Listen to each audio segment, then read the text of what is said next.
Hey Leta, it's been a while. So, how are hurricanes formed? It's really a cool story, actually. The Hurricanes began as just a freshman football team in 1928. Their first game was a shutout win, 7-0 against Rollins College, and I've been informed you mean the Storm is not the sports team. That makes sense. Sorry. So first, let's talk about wind and weather. So, what makes wind? Wind is just air going from a high pressure area to a low pressure area. Think of it like your whole family's in the same room trying to decide what movie to watch that night or what pizza to get, and it gets a little heated. There's a little bit of an argument. Sometimes somebody may have to leave the room because at that point the hallway is the low pressure area. What makes air high pressure or low pressure? The answer is heat. Heat lowers pressure. That's why hot air balloons rise, because it's lighter, lower pressure than the surrounding cold air. Now you can actually see this on a sunny summer day in St. Augustine. To show you this, I'm probably going to need to get some props.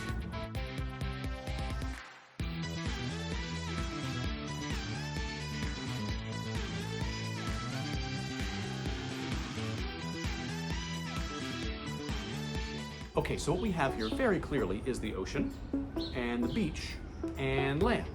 Now, when the sun comes up, it heats up the land a lot faster than it heats up the water.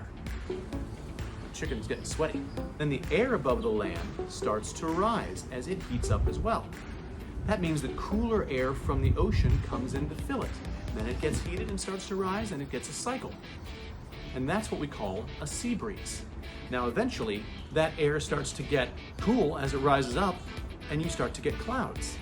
Then as the sun goes down, the air over the land starts to cool. And those clouds start to move back out over the ocean and release all their moisture, and that's where you get your summer thunderstorms and showers. Okay, so that's how wind is created between the ocean and the shore. But what about hurricanes? Where do they come from? Well, for more on that, let's go to our correspondent in the field. Jim can't help himself. Jim, can you hear us? Jonathan, it's just ridiculously dangerous out here, and I can't imagine anybody with any sense at all being anywhere near this storm. Everyone should be in their homes. If you are out right now, you are an idiot. You have zero intelligence. So why are you out there? Ratings, Jonathan. If I don't risk my life out here in this storm, people are going to change the channel to another natural disaster, like Desperate Housewives. Back to you. Thanks, Jim. That was entirely unhelpful. Let's try something different. Okay, so we know that a sea breeze happens when the land heats up faster than the ocean. Well, a hurricane happens when a bit of ocean heats up faster than the ocean surrounding it. And that usually happens at the hottest place on Earth, which is the equator. Now, the equator is like right in between. It's the halfway point on the Earth. Hang on. So, the equator, here's our Earth. Here's the equator, and here's Europe and Africa, and here's North America, and there's where you are in Florida, South America down here. And the hurricanes usually start right around here. Now what happens is, the part of the ocean, let's zoom in, there's a part of the ocean that gets hotter than the rest of it, and the air above that warm water starts to go up. Well then, we know that colder air is going to come in to fill that vacuum. That's going to keep happening, and up here, this air is going to cool down and eventually drop back down and get sucked into this airflow again. And this continues to happen. That creates the clouds and that creates the wind. Now normally, all things being equal, the air would just come straight in. There'd be no rotation at all. But the rotation is actually caused by the Earth's rotation. That puts a spin on everything, and that is called the coronavirus effect. Coronavirus! Coronavirus! I've been told it's not the coronavirus effect. It's actually called the Coriolis effect. And what the Coriolis effect says is that because the Earth is spinning, the Earth puts a little bit of spin on everything else on the Earth. Now for human-sized things like water going down the drain, that's not really the Coriolis effect, sorry to say. But for big things like weather patterns, it absolutely is. And so because of the Coriolis effect, all the hurricanes in the northern hemisphere rotate counterclockwise. And all the hurricanes in the southern hemisphere rotate clockwise. Cool, right?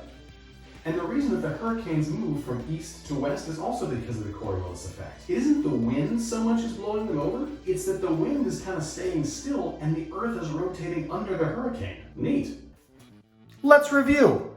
Wind is created by air moving from higher pressure, colder areas, to lower pressure, hotter areas. When there's plenty of hot, moist water to heat the air, a tropical wave is formed, and if the conditions are right, that can turn into a hurricane. Hurricanes rotate because the Earth's rotation puts a spin on the air. That's called the Coriolis effect. Okay, now for your second question. Did old-timey sailors know when a hurricane was coming? Short answer, not really. At least nowhere near as well as we do now. In fact, up until about 250 years ago, people thought it was impossible to predict the weather at all. When a storm hit a town, people thought it must have been because the town had done something bad. Yet the lightning always seemed to hit the top of the church and not the single-story bar next door. So, go figure. But yeah, all sailors had were their eyes, their finger, and eventually a tool called a barometer, which measured changes in atmospheric pressure. And if you see the pressure changing quickly, especially dropping, you should be ready for a storm. What do you do with a drunken sailor? What do you do with a drunken sailor? What do you do with a drunken sailor lying in the morning?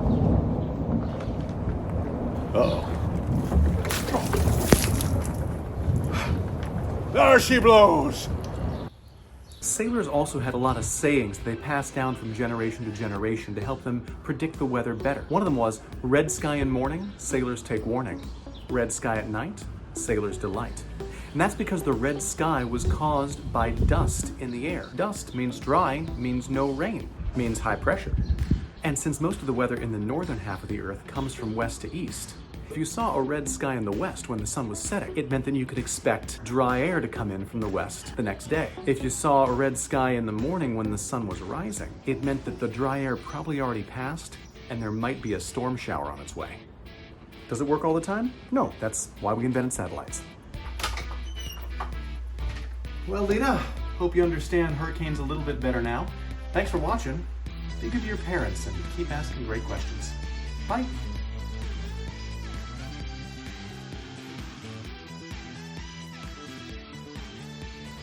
Sailors also had a lot of sayings they passed. Gonna wait for that. It's a siren. I live in New York. Sirens in New York. It's very loud. We're on a quarantine. It's still very loud.